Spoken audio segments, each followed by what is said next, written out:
룻기 4장 1절부터 마지막 절까지 교독합니다.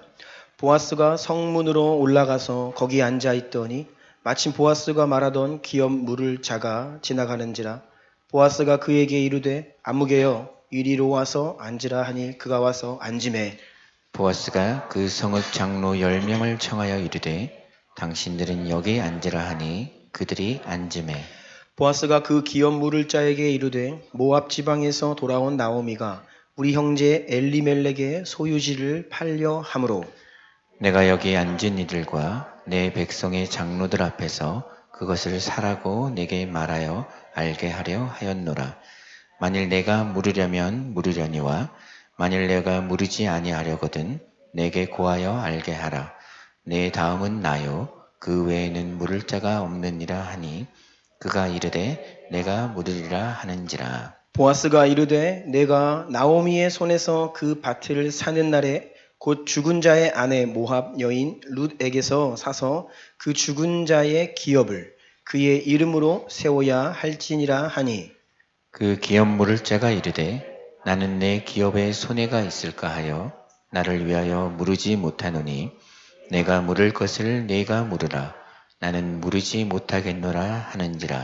옛적 이스라엘 중에는 모든 것을 물으거나 교환하는 일을 확정하기 위하여 사람이 그의 신을 벗어 그의 이웃에게 주더니 이것이 이스라엘 중에 증명하는 전례가 된지라.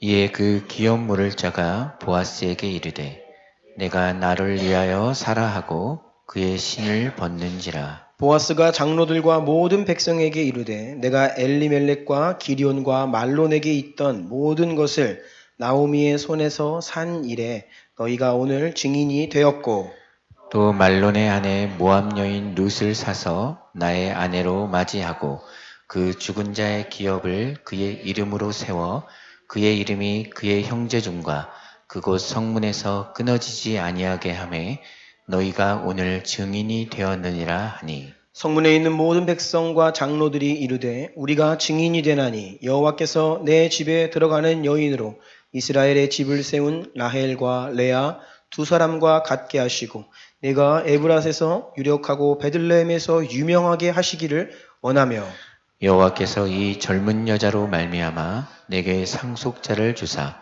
내 집이 다말이 유다에게 낳아준 베레스의 집과 같게 하시기를 원하노라 하니라. 이에 보아스가 룻을 맞이하여 아내로 삼고 그에게 들어갔더니 여호와께서 그에게 임신하게 하심으로 그가 아들을 낳은지라. 여인들이 나오미에게 이르되 찬송할지로다. 여호와께서 오늘 내게 기업 물을 자가 없게 하지 아니하셨도다.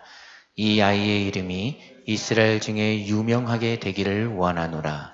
이는 내 생명의 회복자이며 내 노년의 봉양자라. 또 곧 너를 사랑하며 7 아들보다 귀한 내 며느리가 낳은 자로다 하니라. 나오미가 아기를 받아 품에 품고 그의 양육자가 되니 그의 이웃 여인들이 그에게 이름을 지어주되 나오미에게 아들이 태어났다 하여 그의 이름을 오벳이라 하였는데 그는 다윗의 아버지인 이새의 아버지였더라. 베레스의 계보는 이러하니라. 베레스는 헤스론을 낳고 헤스론은 람을 낳고 람은 아미나답을 낳았고 암미나답은 나손을 낳았고 나손은 살몬을 낳았고 살몬은 보아스를 낳았고 보아스는 오벳을 낳았고 오벳은 이새를 낳고 이새는 다윗을 낳았더라. 아멘. 아멘. 기도드립니다. 존귀하신 주님, 주의 백성들이 우리의 주인 되시는 아버지 앞에 겸손히 엎드려 주의 음성 듣기를 구하오니 친히 이 가운데 좌정하사 우리에게 말씀하여 주시옵소서. 부족한 종의 입술 마음을 주장하셔서 성령 하나님이 이끄시는 이 시간 되게 하시고 주께서 뜻하신 은혜와 진리의 분량을 남김없이 모든 성도들 심령 가운데 부어 주시옵소서. 기쁨으로 전심으로 아멘하며 순복하고 따름으로 인하여 크신 주의 역사를 볼 수 있도록 은총을 베풀어 주시옵소서. 주의 보혈로 덮으시고 성령님 홀로 일하여 주옵소서. 예수 그리스도의 존귀하신 이름으로 기도드리옵나이다. 아멘. 한 주간 평안하셨습니까? 아멘이십니까? 네. 장로님 기도대로 우리가 명절 때에 모일 때 주님으로 인해 더 풍성하고 또 더 가까이 가고 마음의 벽을 허물고 그래야 하는데 또 때로는 그렇지 못할 때가 있습니다. 여러분들이 명절 때 또 어떻게 지내셨는지에 상관없이 가정 안에 소망을 품으시기를 축복하고요. 또 그것을 가지고 주님께 나아가 기도하고 간구하고 메어 달리면 주께서 반드시 여러분의 가정 안에 놀라운 일을 행하실 것입니다. 지난주에 한겨레 신문에서 이러한 기사가 보도되었습니다. 에스더 기도운동본부가 가짜 공장을 만들어내는 진원지다라는 기사를 대문짝만하게 보도를 했습니다. 에스더 기도운동본부는 북한 해방, 북한을 위한 기도와 사역들 또 주로 요즘에는 이 반동성애 운동에 앞장서는 단체입니다. 저는 북한 해방 관심이 많고 그것을 위해 늘 기도하고 또한 이 나라의 지금 동성애의 물결들 그래서 그것은 하나님께서 죄로 규정하신 것임을 분명히 말씀드리며 또 그것을 위해 기도하고 있기 때문에 그 에스더 기도운동 본부가 하는 일에 대해서 많은 부분 제가 감사하고 또 귀한 단체라고 생각을 합니다. 그런데 어느 한편에 그들이 이제 사역하는 방식이나 또 더러 지혜롭지 못한 일들 때문에 오히려 교회에게는 덕스럽지 못하고 원수의 진영으로부터 역공을 당하는 일들도 많이 있어서 제가 이 에스더 기도운동본부라고 하는 단체를 바라볼 때 두 가지 마음이 있어요. 감사하고 참 귀하다라는 것과 함께 조금 더 지혜로워질 필요가 있고 그런 두 가지 마음이 있는 것은 사실입니다. 오래전에 제가 그 기도 모임도 이제 종종 갔던 기억이 있고요. 저 나름대로 실망한 것도 있기 때문에 지금은 적극적으로 그런 운동에 동참하지는 않는데 그래도 이렇게 서울에서 뭐 퀴어 축제 벌어진다라고 하면 그래도 현장에 나아가서 끝까지 반대하고 그래도 우리나라가 이만큼 이 차별금지법이나 동성애 합법화하는 이런 움직임들이 그래도 지연되는 것들은 이러한 단체들이 앞장서서 그것을 반대하고 있기 때문이에요. 그래서 귀한 면이 있습니다. 그래서 제가 에스더 기도운동본부를 옹호하는 입장은 아닙니다.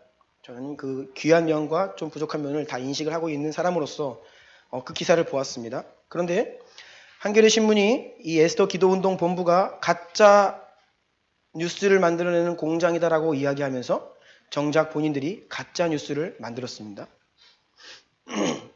팩트체크를 한다고 하면서 본인들 스스로가 팩트체크를 하지 않고 한 단체를 완전히 파렴치한 거짓 집단으로 몰아세운 기사였습니다. 제가 여러분 늘상 소개해드리는 선진국가들, 서구권 국가들이 동성애 합법화와 낙태 합법화로 인하여서 벌어지고 있는 참상들을 제가 많이 예로 말씀드린 기억이 있습니다. 제가 강단에서 어떤 기사를 인용할 때에 체크를 다 합니다. 그런데 상당 부분 제가 이미 다 체크를 끝마친 내용들을 다 가짜뉴스라고 한겨레가 보도를 했습니다. 아마 제가 볼 때는 이번에 한겨레가 실수를 했습니다. 그래서 아마 앞으로 조금 이것이 공론화되고 문제가 될 수 있는데요. 제가 뭐 한겨레 신문사를 지금 어떻게 말씀드리는 건 아닙니다. 다른 보수 언론들이 하지 못하고 있는 좋은 역할도 하고 있는 측면이 있어요. 그래서 한겨레 신문 또한 이 사회에 긍정적인 역할을 하는 것이 있음에도 불구하고 분명한 것은 오늘날 이 나라의 미디어와 정치의 진보 진영에서는 공통적인 공통분모가 한 가지 있다고 하면 그것은 교회를 향한 적대감입니다. 아프간 사태가 10년 됐습니다. 제가 볼 때 지난 한 10년 동안에는 이 한국 사회가 특히 이 언론들이 미디어가 교회를 향하여서 이 적대적인 감정들을 계속해서 양산해내는 일들을 해왔습니다. 사람들의 마음을 기독교 또는 교회라는 집단이 굉장히 꼴통 집단이고 이상한 집단이고 거기는 부정과 부패가 만연한 집단이고 아무튼 이런 것들을 계속해서 끊임없이 이미지를 주입하는 일들을 해왔습니다.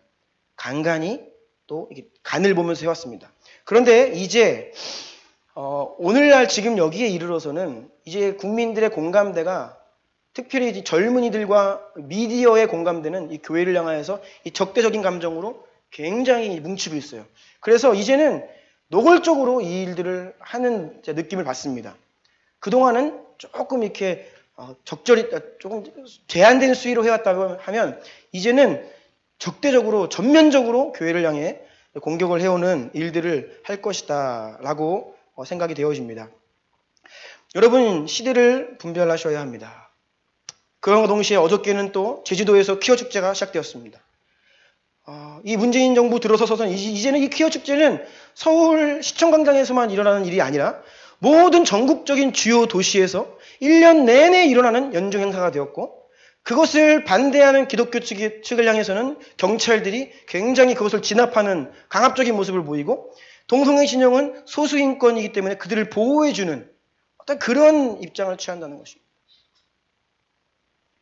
오랜 기간 동안에 학교 일선에서 또 공무원들을 대상으로 이런 양성평등이 아닌 젠더, 이 성평등 교육을 해왔던 그 주체 집단들이 사실 동성애를 옹호하거나 스스로가 동성애자들이 그런 일들을 해왔어요. 그러니 이 나라 공무원들과 어떤 경찰들도 그들 안의 프레임은 이 동성애는 보호해야 될 집단, 그리고 교회는 혐오 집단인 거예요. 여러분, 교회는 동성애를 혐오한 적이 없습니다. 물론 우리가 지혜롭지 못하여서 세상으로 하여금 혐오하는 것처럼 보여질 수는 있지만 우리는 혐오하지 않아요. 우리가 이야기하는 것은 동성애는 천지를 창조하신 하나님께서 악하다 하신 거다. 질서에 어긋난 일이라고 하는 분명한 인식을 가지고 그것을 진리를 이야기하는 입장이죠. 그런데 오늘날은 그렇게 이야기하는 우리들 향하여 동성애를 혐오하는 세력이다라고 규정을 짓는 것입니다.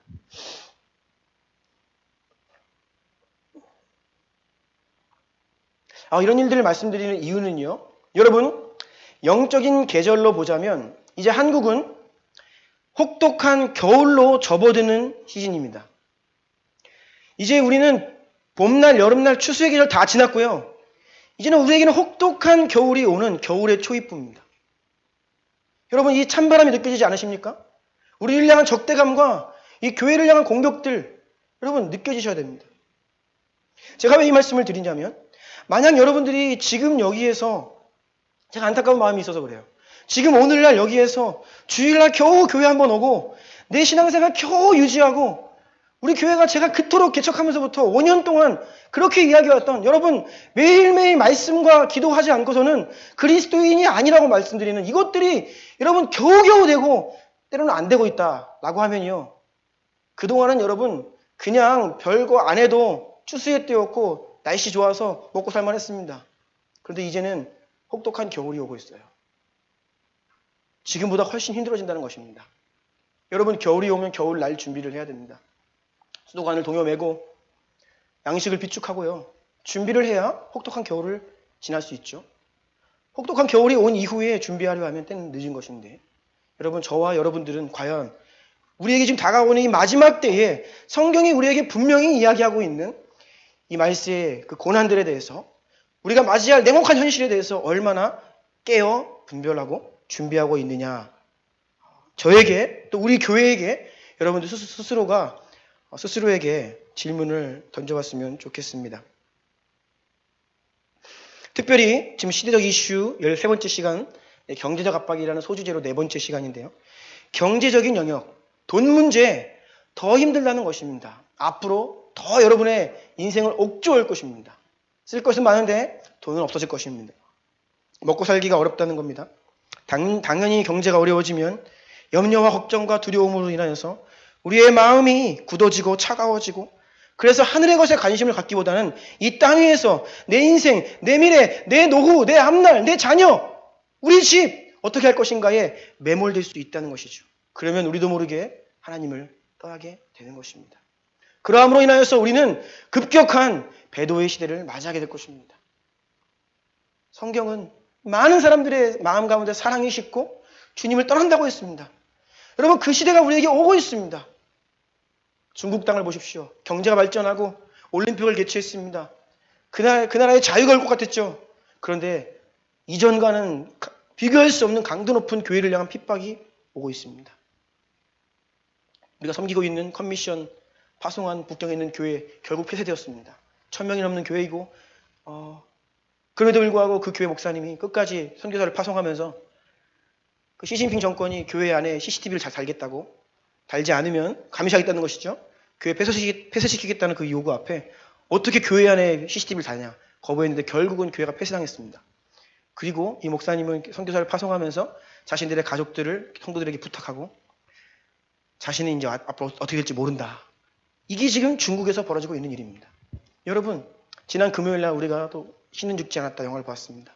미국에서도 교회들을 향해서 행정명령이 떨어졌죠. 교회 목사들 다 설교문 제출해라. 검열하겠다는 것입니다. 이게 미국에서 벌어지고 있는 일입니다. 교회가 지금 뭐 하는지 검열하겠다는 것입니다. 대한민국에서도 일어날 수 있는 일입니다. 그리고 계속해서 이렇게 교회가 사회의 적대적인 세력으로 이것이 국민적 공감대를 더 얻으면 이제는 교회 안에 CCTV 달겠다. 그리고 재정장부 까라. 이게 지금 움직임들이에요. 목회자 세금 문제 다 뭡니까? 이것을 빌미로 하여서 교회에 재정장부를 열을 수 있는 합법적인 그 작업들이 진행되고 있는 것입니다. 물론 우리는 그것을 준비해야 됩니다. 그래서 우리가 작은 것 하나도 부끄러움 없이 투명하게 사용을 하고 그때를 대비해야 되기 때문에 우리 교회는 그것을 준비하고 있는데요. 아무튼 우리가 지금 여러분 영적인 눈을 뜨고 우리 주변을 돌아보면요. 지금 시대가 마지막 때로 흐르고 있다는 것이에요. 그래서 여러분 제가 간곡히 부탁드립니다. 여러분 신앙생활을 제대로 하셔야 됩니다.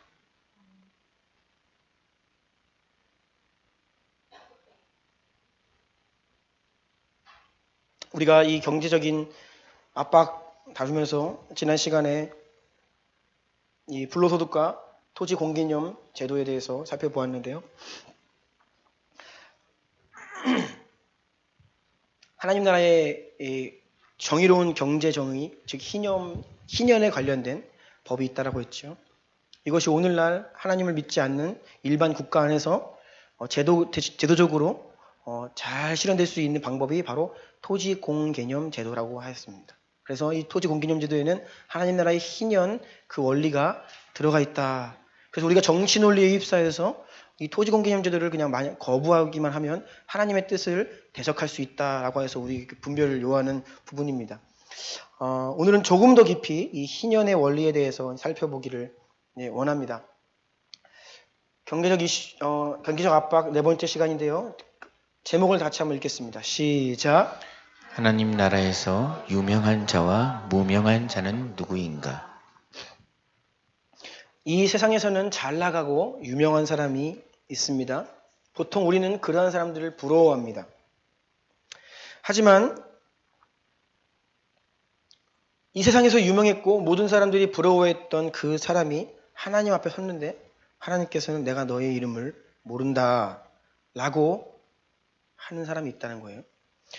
반대로 거지 나사로처럼 이 땅에서는 볼품없고 이 땅에서는 무명의 인생이었으며 그는 지극히 가난하였지만 하나님 나라에서는 아브라함의 품에 안겨 하나님으로부터 착하고 충성된 종아 수고했다 잘했다 라는 말을 듣는 사람도 있습니다.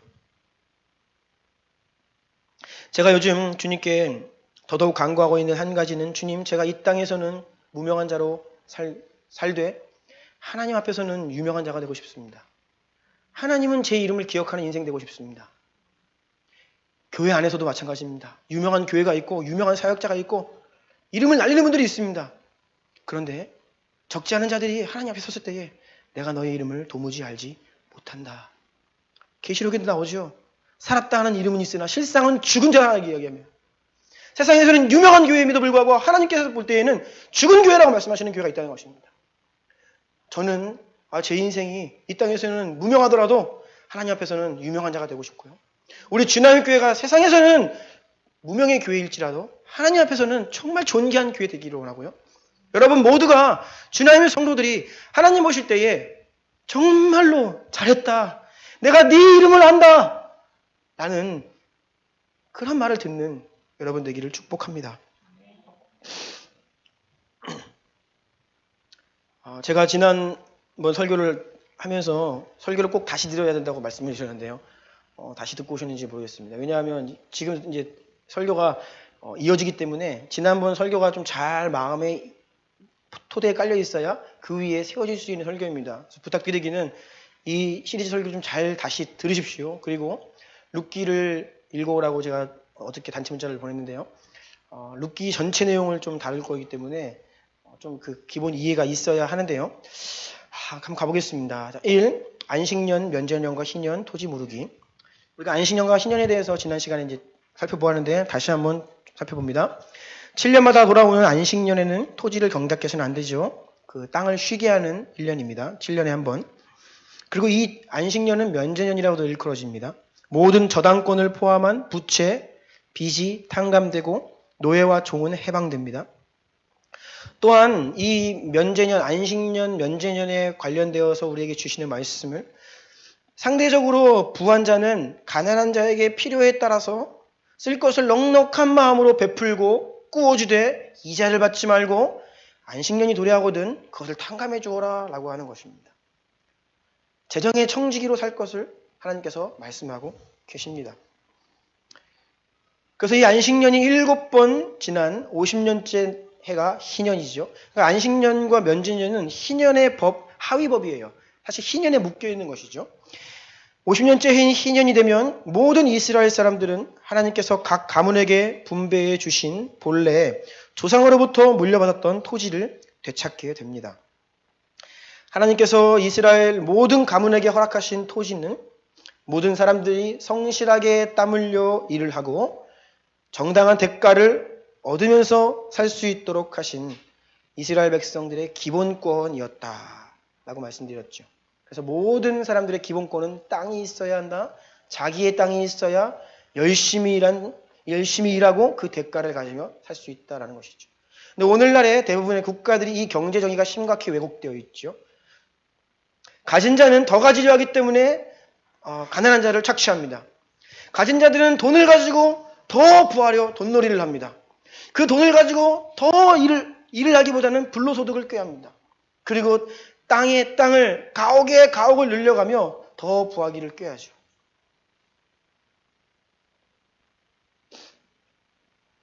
가진 자들이 가난한 자들을 향하여서 넉넉한 마음으로 재정을 흘려보내거나 베풀지 않는 그러한 시대입니다. 가로 3번입니다. 오늘은 이 면제년, 희년, 더 나아가서 토지 무르기, 따라해보세요. 토지 무르기. 이 개념을 추가로 살펴보기를 원합니다. 굉장히 중요한데요. 레위기 25장 23절로 25절 읽어주시겠습니까? 토지를 영구히 팔지 말 것은 토지는 다 내 것임이니라. 너희는 거류민이요 동거하는 자로서 나와 함께 있느니라. 너희 기업의 온 땅에서 그 토지 무르기를 허락할지니 만일 내 형제가 가난하여 그의 기업 중에서 얼마를 팔았으면 그에게 가까운 기업 물을 자가 와서 그의 형제가 판 것을 물을 것이요. 아멘. 토지 무르기다. 이 무르기 영어 성경을 보면 redemption이라고 번역이 되어 있죠. 이 본래 뜻은 빼앗긴 것을 되찾다. 저당 잡힌 것을 도로 찾다. 본래 내 것이었지만 지금은 빼앗겼던 무언가를 다시 찾아오는 것을 무르다. 무르기라는 말의 본래 의미입니다. 성경에서는 토지를 임대한 사람이 즉 누군가에게 토지를 팔았을 때에 결국 희년이 되면 그것을 다시 돌려받을 것이기 때문에 희년까지 한시적으로 그 토지를 임대한 것이죠. 토지를 임대한 사람이 임차한 사람에게 그 값을 다시 지불하고 다시 되찾아오는 것을 토지를 무르다, 토지 무르기다라는 것입니다. 그런데 이 단어가 성경에는 어떻게 다양하게 번역되고 있냐면 구속, 속량, 구원, 속죄. 이 속죄라는 단어, 속량, 구원, 이 교회 안에서 쓰여진 이 단어가 본래는 무르기라는 단어를 번역한 거예요. 가난한 형제가 빚 때문에 노예로 전락하였을 때 그 중에 가장 가까운 형제나 친척 중에 누군가가 부유한 자가 그 값을 지불하여서 그 형제를 자유케 하는 것. 그러면 그가 나를 물러준 거죠. 나를 구속해 준 겁니다. 나의 노예값을, 몸값을 지불해서 나를 자유케 해준 겁니다. 이것이 바로 구속. 그리고 그 값을 지불하는 자를 기업 물을 자, 기업을 무르는 자다. 이것이 바로 성경에서 등장하는 구속자라는 의미입니다.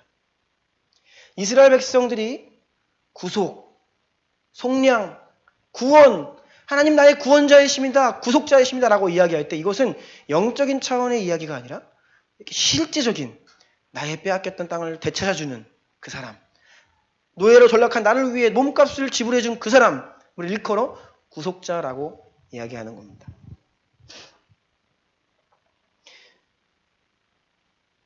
그래서 여러분, 이 면제년과 희년 이 가운데 있는 무르는 것, 기업을 무르는 것에 대한 이해가 없으면 예수 그리스도께서 우리에게 행하신 일에 대한 이해도 떨어집니다. 하나님이 하신 일이 바로 여기에 있거든요. 한국교회가 복음을 외치지만 그것이 단순히 예수님 믿고 구원받아 천국 가고 복받아 잘 사는 수준을 넘어서지 못하는 이유는 구속과 구속자 되시는 그 예수 그리스도에 대한 이해가 영적인 차원에 머물기 때문입니다. 이것이 얼마나 우리의 삶에 실제적으로 우리가 무언 돈을 쓰고 경제생활을 영위할 때에 적용되는 단어라는 감이 없는 것이죠. 성경의 희년에 대한 이해가 없기 때문에 이 복음이 그저 영적인 차원에서 때로는 지적인 영역에서 머물러 있는 것이에요. 그러니까 이것이 추상적인 신앙생활이 되고 우리의 삶과는 별로 상관이 없는 일이 되어버리는 것입니다. 직장생활 하시는 분들께 제가 물어봅니다. 직장 안에서 믿음의 사람들과 그리스도인들과 그렇지 않은 사람들이 차이가 있습니까? 대부분은 없습니다라고 이야기를 해요. 누군가가 스스로 나는 교회를 다녀요, 나 예수 그리스도를 믿습니다라고 이야기하지 않은 이상 그 사람이 그리스도인인지 아닌지 알 길이 없다는 것이죠. 그 말은 삶의 모습이 별반 다르지 않다는 것입니다. 이것이 바로 구속자 되시고 우리를 구속하신 예수 그리스도의 복음이 실제적인 삶의 영역이 아닌 그저 추상적인, 지식적인, 영적인 차원에만 머물기 때문에 벌어진 현상입니다. 그래서 이 희년과 토지 무르기가 얼마나 실제적인지 우리가 더 깊이 이해를 해야 된다는 거예요. 큰 이번입니다. 룻기에 나타난 희년의 경제법과 토지 무르기. 룻기는 사사시대를 배경으로 하고 있습니다. 희년의 경제법 안에서 행해졌던 토지 상속, 그 가문에 분배해 주신 토지를 그 가정 안에서 계속해서 유업으로 이어받아야 된다는 것이죠.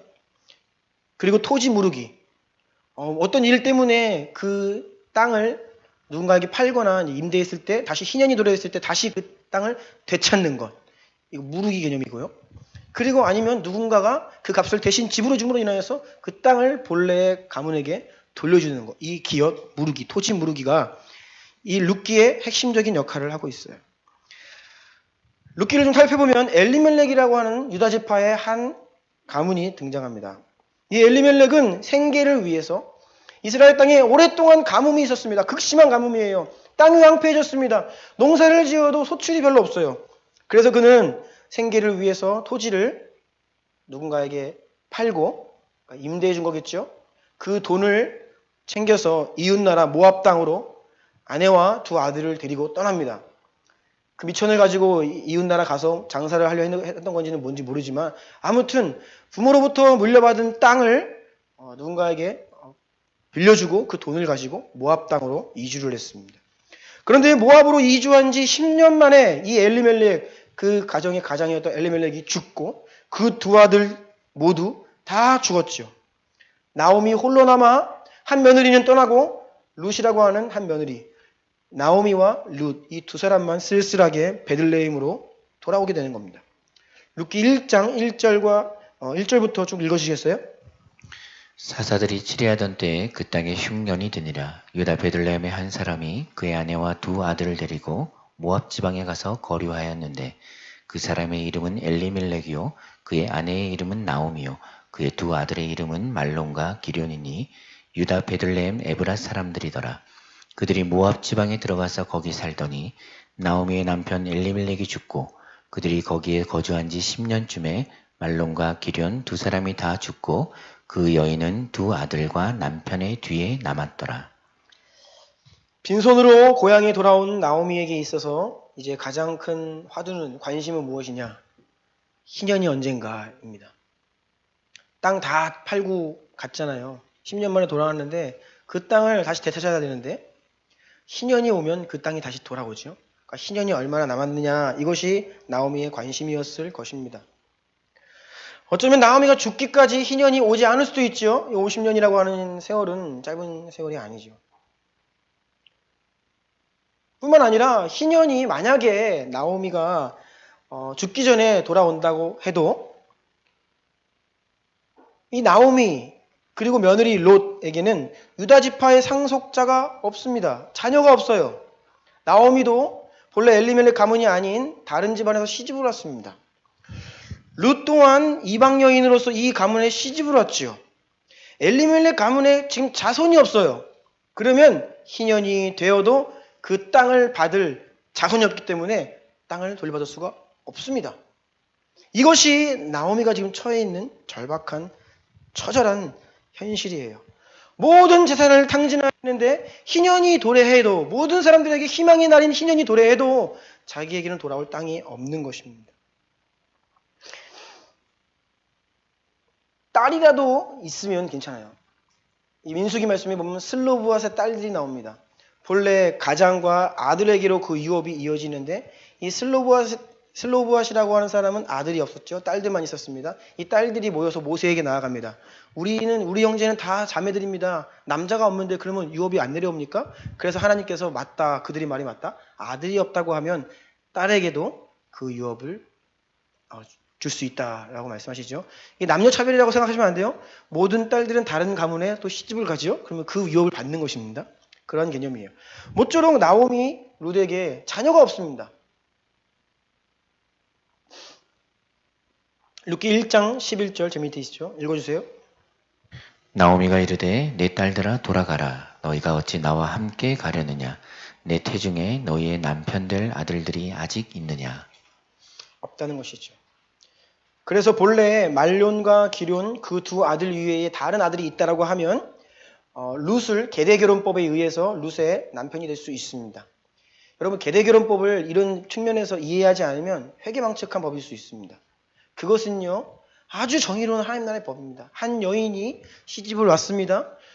그런데 자녀가 없이 남편이 죽어요. 그러면 이 여인에게 들어올 유업이 없는 겁니다. 그러면 반드시 그 친형제 중에 가까운 형제가 다음 형제가 아내를 맞이하여서 죽은 자기 형님의 자녀를 있게 해야 돼요. 그래야 이 여인이 극빈층으로 전락하지 않고 유업을 이어받을 수 있게 되는 겁니다. 자녀가 없으면 그래서 과부, 고아 이게 문제인 겁니다. 이것이 이스라엘 안에는 유업을 이어받을 수 없고 희년이 도래해도 돌아올 땅이 없는 극빈층이죠. 그들을 위한 굉장히 정의로운 하나님의 그 명령이 바로 계대결혼법인데 나오미가 이야기하는 것입니다. 두 아들 이외에 다 죽고 이제 없다. 룻 그냥 네 집으로 가라 이제. 아무 소망이 없다. 날 따라와도. 그렇게 말하고 있는 것이죠. 다음 페이지입니다. 가로 3번. 물론 나오미는 자신의 땅을 다시 되찾아올 수 있는 권리가 있습니다. 어떻게 해요? 돈을 지불하면 10년 전에 팔았던 그 땅을 다시 가져올 수 있습니다. 그런데 지난 10년 동안 모압 땅에서 가산을 모두 탕진하고 빈털터리가 되어서 돌아왔기 때문에 자기의 토지를 물을 여유자금이 없었죠. 룻기 1장 21절 읽어주십시오. 내가 풍족하게 나갔더니 여호와께서 내게 비어 돌아오게 하셨느니라. 여호와께서 나를 징벌하셨고 전능자가 나를 괴롭게 하셨거늘 너희가 어찌 나를 나오미라 부르느냐 하니라. 10년 전에 이스라엘 땅을 떠날 때에는 그 땅을 처분한 돈을 두둑히 들고 갔는데 이제는 빈손이 되어 왔다는 것이죠. 그래서 내 이름을 나오미라 하지 말고 마라라고 불러라. 내 마음이 너무 쓰다. 고통스럽다라고 이야기하고 있어요.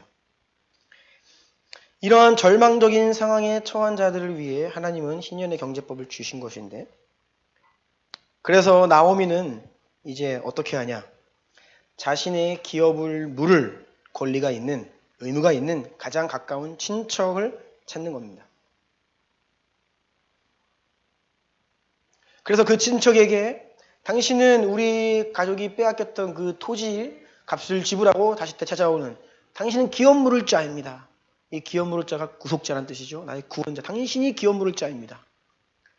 라고 이야기하고 또한 그것뿐이 아니라 우리에게 땅이 돌아와도 그 땅을 받을 유업을 이어받을 자녀가 없기 때문에 당신이 내 죽은 두 아들의 형제 역할을 해서 이 룻을 아내로 맞이해 주십시오. 그러면 그 땅이 룻으로부터 태어나는 그 아이에게로 와서 이 가문이 다시 일어날 수 있습니다라고 이야기하는 것이 바로 나오미의 요청인 거예요. 룻기 2장 1절 20절 다 같이 읽어보겠습니다. 시작. 나오미의 남편 엘리멜렉의 친족으로 유력한 자가 있으니 그의 이름은 보아스더라. 나오미가 또 그에게 이르되 그 사람은 우리와 가까우니 우리 기업을 물을 자 중에 하나이니라 하니라. 네. 이어지는 룻기 3장 12절부터 말씀도 한번 읽어주시겠어요? 참으로 나는 기업을 물을 자이나 기업 물을 자로서 나보다 더 가까운 사람이 있으니 이 밤에 여기서 머무르라. 아침에 그가 기업 물을 자의 책임을 내게 이행하려 하면 좋으니 그가 그 기업 물을 자의 책임을 행할 것이니라. 만일 그가 기업 물을 자의 책임을 내게 이행하기를 기뻐하지 아니하면 여호와께서 살아계심을 두고 맹세하노니 내가 기업 물을 자의 책임을 내게 이행하리라. 이에 시어머니가 이르되 내 딸아 이 사건이 어떻게 될지 알기까지 앉아 있으라. 그 사람이 오늘 이 일을 성취하기 전에는 쉬지 아니하리라 하니라. 보아스라고 하는 사람이 있었는데 그가 기업 물을 자입니다. 그런데 그에게 이 요청을 하자 보아스가 이야기해요. 자기보다 더 가까운 친족 한 명이 있다. 그가 먼저 이 책임을 다해야 될 권리와 의무가 있는데 그에게 이 사실을 알려서 기업을 물을 것인지 묻고 그가 기업을 물은다면 그가 그 일을 정의를 행하는 것이고 그 일을 하기를 거부한다면 보아스가 자신이 그 역할을 감당하겠다라고 이야기하는 것입니다. 가로 4번입니다. 하지만 가장 가까운 친척은 나오미가 제시한 조건을 받아들이지 않고 자신의 기업 물을 권리를 다음 순서인 보아스에게 넘겨버리죠. 그는 왜 기업 물을 권리를 다음 순서인 보아스에게 넘겼을까요? 이어지는 말씀 룻기 4장 3절부터 말씀 읽어주세요. 보아스가 그 기업 물을 자에게 이르되 모압 지방에서 돌아온 나오미가 우리 형제 엘리멜렉의 소유지를 팔려 함으로 만일 내가 물으려면 물으려니와 만일 내가 물으지 아니하려거든 내게 고하여 알게 하라. 내 다음은 나요 그 외에는 물을 자가 없느니라 하니 그가 이르되 내가 물으리라 하는지라. 보아스가 이르되 내가 나오미의 손에서 그 밭을 사는 날에 곧 죽은 자의 아내 모압 여인 룻에게서 사서 그 죽은 자의 기업을 그의 이름으로 세워야 할지니라 하니 그 기업 물을 자가 이르되 나는 내 기업에 손해가 있을까 하여 나를 위하여 물으지 못하노니 내가 물을 것을 네가 물으라. 나는 물으지 못하겠노라 하는지라. 본래 기업을 물어야 될 가장 가까운 친족이 왜 이 일을 거부합니까? 내 기업에 손해가 있을까 하여. 그가 많은 돈을 지불하여서 그 토지를 되찾아와야 되는데 이게 굉장히 계산적인 사람입니다. 보니까 나오미와 룻만 있어요. 자녀가 없습니다. 자신의 돈을 주고 토지 무르기를 하면 그 땅이 엘리멜렉 가문에 돌아가는 게 아니라 자기한테 와요. 그러니까 무르겠다는 겁니다. 나에게 올 땅이니까 어차피 우리 집안으로 편승될 땅이니까 내가 기꺼이 그 값을 지불하겠다라고 맨 처음에 그렇게 얘기한 거예요. 그런데 거기에서 보아스가 한마디를 더하죠. 그것뿐이 아니라 룻을 아내로 맞이하여 자녀를 낳게 해서 네가 물을 그 땅을 이어받게 해라 라고 이야기하니까 얼굴이 바뀌는 겁니다. 내가 그 많은 돈을 주고 기업을 무르는데 또 룻을 아내로 맞이하여서 자녀를 낳는다면 이 자녀는요 족보상에 자기 아들이 아니에요. 죽은 엘리멜렉의 아들 말론의 아들로 올라갑니다. 족보상으로. 그리고 자신이 많은 돈을 지불하여서 되찾게 된 그 땅 또한 엘리멜렉 가문으로 속하게 되는 것이죠. 그러니까 자기의 기업의 재산상의 손해가 막대한 거예요. 그래서 거절을 하는 것입니다. 지금 기업을 물을 수 있다는 것은요. 기본적으로 재산이 어느 정도 있다는 것입니다. 부한자들이에요. 보아스도 그렇고 이 기업 가장 가까운 친족도 마찬가지입니다. 그런데 여러분 돈 많은 집안을 보십시오. 자녀들이 많으면요. 재산 싸움하죠. 어디서 또 서자가 나타나면요. 또 분쟁이 일어납니다. 룻과 자식이 룻을 아내로 맞이하여서 아이를 낳으면 자기의 이 재산이 그걸로 갈려 나가는 거예요. 그러니까 계산을 해보니까 막대한 손상이 있어요. 손실이 있습니다. 그래서 거절을 하죠. 가로 5번입니다. 반대로 보아스는 그러한 막대한 손실이 예상됨에도 불구하고 토지물을 권리와 함께 룻과 결혼하여 엘리멜렉 가문을 다시 일으키는 일을 기꺼이 받아들입니다. 4장 9절과 10절입니다. 읽어주세요. 보아스가 장로들과 모든 백성에게 이르되 내가 엘리멜렉과 기럯과 말론에게 있던 모든 것을 나오미의 손에서 산 이래 너희가 오늘 증인이 되었고 또 말론의 아내 모압 여인 룻을 사서 나의 아내로 맞이하고 그 죽은 자의 기업을 그의 이름으로 세워 그의 이름이 그의 형제 중과 그곳 성문에서 끊어지지 아니하게 하매 너희가 오늘 증인이 되었느니라 하니. 네. 그 죽은 자의 기업을 그 죽은 자의 이름으로 세워서 그 죽은 자의 이름을 다시 일으키겠다. 그럼 보아스는 자신이 지불한 거액의 돈과 룻을 아내로 맞이함으로 얻게 될 후손이 자기 가문의 유업이 아님에도 불구하고 하나님의 명령인 희년의 법에 순종하며 따르고 있는 것입니다. 이것이 바로 룻기 안에 있는 내용들입니다. 보아스가 한 일이 바로 이런 차원의 일입니다. 자기에게는 많은 손실이 있지만 하나님께서 이 면제년과 희년날 그리고 토지 모르는 그 것들 가운데 주신 정의의 법, 재정의 청지기로 살아야 할 그 의무를 이 보아스는 힘써 감당하고 있는 것이에요. 그래서 이 희년과 땅 무르기에 대한 내용을 우리가 이해를 하지 못하면 룻기뿐이 아니라 사실 성경 전체가 잘 이해가 안 됩니다. 다음 주에는 성경 전체적으로 이것이 어떻게 그 성경 배후에 깔려 있는지를 좀 살펴볼 겁니다. 다음 페이지입니다. 좀 우리가 간략하게 좀 살펴보았고요. 룻기에 대해서. 하나님 나라에서 유명한 자, 무명한 자. 성경은 우리가 오늘 이 말씀을 좀 주목해 보아야 될 것이 있는데 그것은 이 룻기 마지막입니다. 성경은 자기의 재산을 지키기 위해 기업 무르는 자의 권리를 그 의무를 행하지 않은 가장 가까운 친척은 그 이름도 기록하지 않고 있다는 사실을 주목하십시오. 이 사람은 무명의 사람입니다. 성경에 등장하지만 하나님은 이 사람한테 관심이 없어요. 그래서 이름조차 거명되지 않습니다. 4장 1절 보세요. 아무개로 등장합니다. 아무개예요. 성경은 하나님의 관점으로 쓰여졌죠. 자신의 재산을 지키고 더욱더 부유한 길을 택했던 그 사람은 오늘날 이 시대가 추구하는 많은 사람들의 모습이죠. 더 갖기를 원하고 주신 것들 내 세상에 손해가 있다고 하면 다른 거 안 해. 아무리 그것이 올바른 일이라고 해도 더는 안 돼. 우리 집안 흔들려. 내 노후가 있지. 그런데 모두가 그렇게 살길 원하고 부러워하는 인생일 수는 있지만 하나님 보실 때에 그 인생 무명한 인생입니다. 성경에는 아무개로 기록되고 있습니다. 어디를 찾아보아도 그 사람의 이름이 등장하지 않고 성경 역사에서 사라져버립니다. 하지만 보아스는 희년의 법에 순종하여서 정의를 행했고 자비를 베풀었죠. 룻기를 쭉 보십시오. 보아스는 가진 자였지만 유력한 자였지만 부유한 자였지만 너무나 정의로운 자였습니다. 자비를 베푸는 자였습니다. 나오미와 룻의 형편을 모른 척하지 않았습니다. 넉넉히 베푸는 자였어요.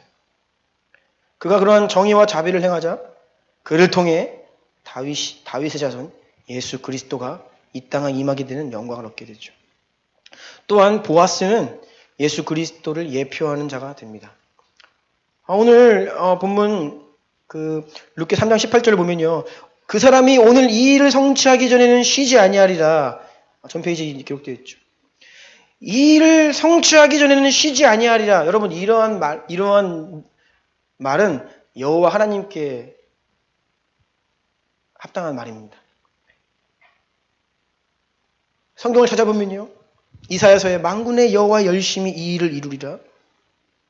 하나님께서 스스로 내가 예루살렘을 위하여 쉬지 않겠다. 이 보아스를 마치 예수님처럼 만군의 여호와처럼 성경은 이야기를 하고 있어요. 룻기에서는요. 결국 보아스가 예수님을 예표합니다. 나오미와 룻과 같이 죽었던 우리를 누가 구속했죠? 기업 물을 자이신 예수 그리스도께서. 바로 그가 보아스잖아요. 비록 보아스는 이 땅에서의 재산에는 손해가 있었습니다. 또한 자신의 수고와 헌신을 통해 자기 가문, 자기 인생이 아니라 엘리멜렉 가문을 세우고 나오미, 룻, 절박한 상황에 처한 이들을 도왔지만 그래서 이 엘리멜렉 가문의 족보를 보면 이제 룻이 아이를 낳지요. 그 아이의 이름은 뭐니까? 오벳이라는 아이를 낳습니다. 이 오벳이라는 아이는 이스라엘 족보상에는 엘리멜렉, 말론 그리고 그 말론의 아들 이름으로 올라갑니다. 이게 이스라엘의 관점입니다. 그래서 그 가장 가까웠던 친족이 이것을 거부한 거예요. 자기 족보에 올라오지 못하는 아들 낳아봤자 뭐합니까? 내 재산만 가져가는 사람인 거예요. 이것이 세상의 관점이라는 거예요. 그런데 오늘 본문 룻기 4장 마지막을 보면요. 하나님 나라의 계보가 나오는데 하나님은 그렇게 말씀하지 않으십니다. 어떻게 나옵니까? 베레스, 헤스론, 람, 아미나답, 나손, 살몬. 살몬은 보아스를 낳았고 보아스가 오벳을 낳았고 오벳이 이세가 다윗을 낳았다라고 이야기하죠. 하나님 나라의 족보에는 보아스의 이름이 올라간 것입니다. 세상에서 볼 때 여러분 어느 길 택하겠습니까? 여러분이 만약에 이러한 두 가지 갈림길이 있다면요. 오늘날은요. 이 가까운 친족 그 아무개 그 사람과 같이 행합니다. 왜요? 이것이 이 세상에서 나의 재산을 나의 가문을 일으키는 일이기 때문이죠. 하지만 보아스는 이 땅에서의 자기의 재산은 축소되고 타격이 있을지는 모르지만 하나님 나라에 그것을 쌓아놓은 거예요. 이것이 예수님께서 말씀하시는 너희의 곳간에 쌓지 말고 하늘나라에 쌓으라는 말씀입니다. 재정의 청지기가 되어서 이 땅 창고에 드리는 것보다 하나님 나라에 쌓으라. 이것이 상징적인 말이 아닙니다. 바로 우리가 재정의 청지기가 되어 신년의 원리, 신년의 명령에 순종하는 정의를 행하고 자비를 베푸는 생활을 하라고 하는 우리의 부르심이죠. 그래서 우리가 스스로가 그리스도인이라 이야기하지 않아도 이러한 두 가지 갈림길 앞에 모든 사람이 가까운 친족과 같은 일을 택하며 가지만 그리스도인들은 이 세상에서는 무명한 인생인 보아스와 같은 길을 택하는 거예요. 그래서 구별된다는 것이죠. 라이프 스타일과 무언가 결정을 하고 무언가 계획을 하는데 다른 겁니다. 그것이 우리가 세상과 차이점인데 오늘날은 차이가 없다는 것이죠.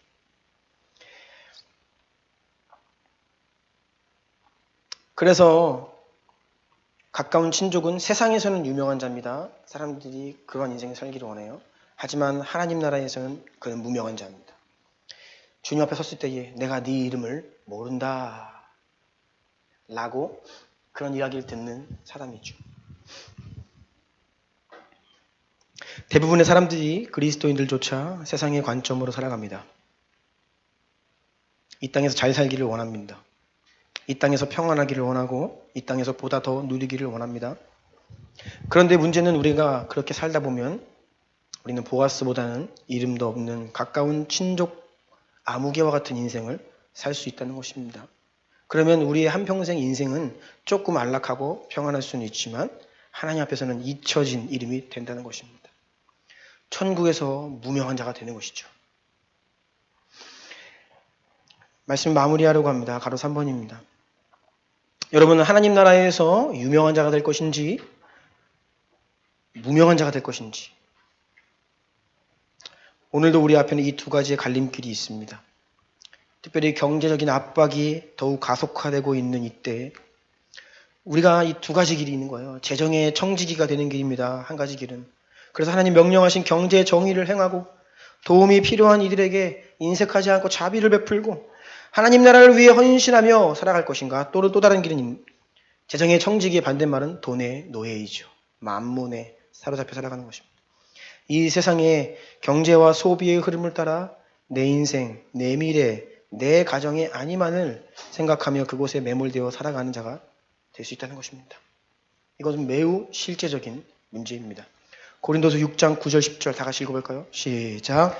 무명한 자 같으나 유명한 자요 죽은 자 같으나 보라 우리가 살아있고 징계를 받는 자 같으나 죽임을 당하지 아니하고 근심하는 자 같으나 항상 기뻐하고 가난한 자 같으나 많은 사람을 부요하게 하고 아무것도 없는 자 같으나 모든 것을 가진 자로다. 아멘. 네, 여러분 하나님 앞에서 이름이 기억되는 인생은 이 세상에서는 무명한 자 같아요. 볼품없이 이름이 알려지지 않는 인생 같지만 하나님 나라에서는 유명한 자입니다. 이 세상에서는 가난한 자 같지만 하나님 나라에서 볼 때에는 많은 영혼들을 부욕해 하는 인생입니다.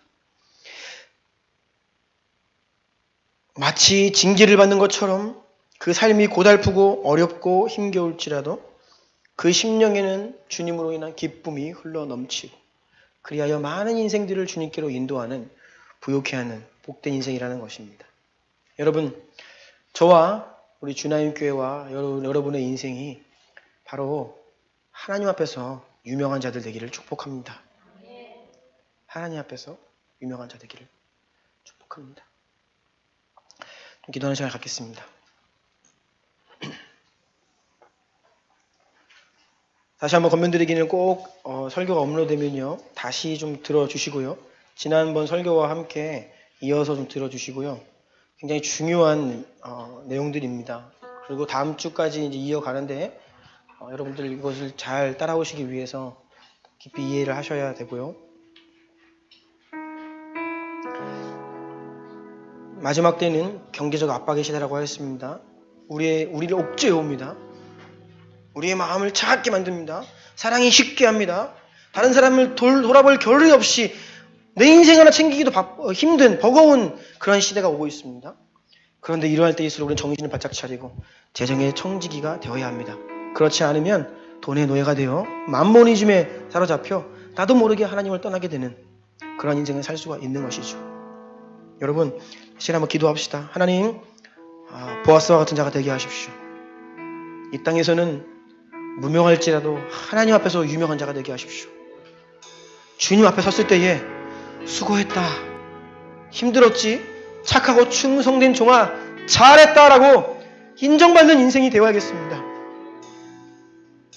하지만 우리의 육신은 자꾸 이 땅을 바라보게 하지요. 두려움을 조장합니다. 그래서 어떻게 하면 이 땅에서 내 인생, 내 미래 여기에서 어떻게 살 것인가, 더 안락하고 더 안위하고 더 평안하고 풍요로운 삶을 살도록 우리 육신이 이제 계속해서 그러한 쪽에 반응한다는 것이에요. 시대가 여러분들을 그렇게 조장하고 있습니다. 그렇게 살지 않으면 멍청이라고 이야기하고 그렇게 살지 않으면 바보라고 이야기합니다. 그럴 때 우리는 모두가 바보라고 이야기하는 그러한 길로 가야 합니다. 그것이 바로 이 마지막 때의 경제적 압박을 이길 수 있는 길입니다. 여러분에게 주시는 마음을 가지고 한번 저 앞에 간절히 기도합시다. 주여, 재정의 청지기로 살겠습니다. 나에게 주는 모든 것이 내 것이 아니라 하나님 것이고 그것을 나에게 맡겨주셨사오니 주님의 마음대로 정의와 자비와 긍휼을 베풀며 이 땅에서 부한자가 아니라 하나님 나라에서 부한자로 인생을 살게 하여 주옵소서. 우리 주여 3번 부르고 간절히 저 앞에 기도하며 나아갑시다.